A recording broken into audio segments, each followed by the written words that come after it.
monde, j'espère que vous allez bien. Je vous retrouve aujourd'hui dans une nouvelle vidéo pour un premier tuto Halloween.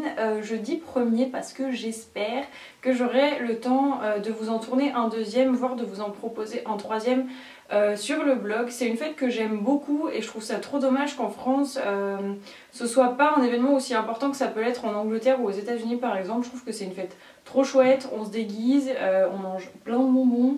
Bref, je comprends pas pourquoi les gens en France sont aussi peu enthousiastes à l'idée de fêter Halloween. Bref, en tout cas, moi j'ai eu envie de vous proposer des nail art. Le premier que j'ai choisi c'est celui-ci. En plus gros, vous verrez mieux. C'est un nail art avec des petits yeux de petits monstres cachés dans l'obscurité. C'est un nail art qui est hyper simple à réaliser. Vraiment, c'est du basique de chez basique et surtout, il peut se réaliser sur ongles longs comme sur ongles courts. En l'occurrence, moi, j'ai pété tous mes ongles cette semaine. Pouce en l'air. Donc du coup voilà, j'ai choisi quelque chose que je pouvais réaliser sur des ongles assez courts où il n'y avait pas besoin de trop de temps, de trop de matériel et de trop de dextérité. Pour réaliser ce nail art, vous allez d'abord avoir besoin d'une base comme d'habitude. Moi c'est la même que je vous présente à chaque fois, c'est la Nail Foundation Flawless Base Coat de Butter London. Vous allez ensuite avoir besoin d'un vernis noir mat. Si vous n'en avez pas, vous pouvez utiliser un noir brillant et venir le matifier avec un top coat matifiant.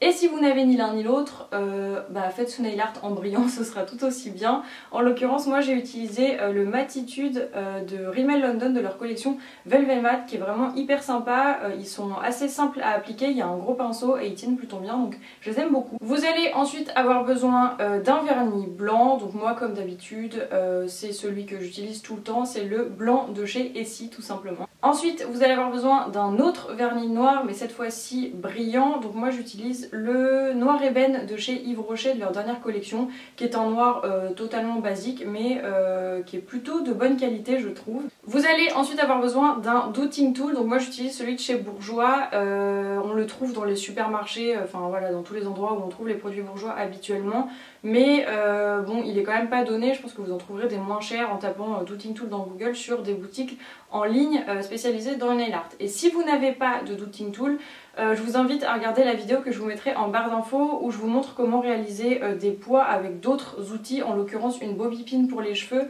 et un vieux stylo bic. Et enfin, comme d'habitude, vous allez avoir besoin de dissolvant et d'un petit pinceau plat pour venir nettoyer les contours si besoin, si jamais vous vous mettez du vernis un peu partout. Voilà, maintenant je vous laisse avec les images du tuto et je vous retrouve juste après.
Donc comme vous l'avez vu dans la vidéo, vraiment il n'y a rien de sorcier dans ce nail art.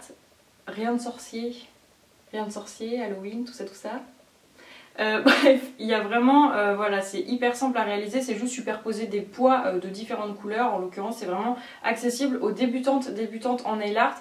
Et je trouve que c'est un nail art qui est plutôt sympa si jamais vous allez à une soirée Halloween mais que vous n'avez pas envie de vous déguiser et de sortir le grand jeu. Bah voilà, se faire les ongles un peu comme ça, je trouve que c'est le petit détail qui fait un peu la différence et je trouve ça plutôt sympathique. Si jamais vous réalisez ce nail art, n'hésitez pas à me taguer sur les réseaux sociaux pour que je puisse venir voir vos petits monstres cachés dans l'obscurité. Et si jamais le nail art vous a plu et que vous avez envie de voir un petit peu plus de photos, je vous invite à vous rendre sur le blog, il y a un article qui lui est consacré. J'espère en tout cas que ce nouveau tuto et cette nouvelle vidéo vous auront plu. Si c'est le cas, n'hésitez pas à vous abonner à la chaîne et à me suivre sur les réseaux sociaux. Comme d'habitude, tous les liens sont en barre d'infos. Il me reste plus qu'à vous faire plein de gros bisous et à vous dire à très vite dans une prochaine vidéo. Bye bye.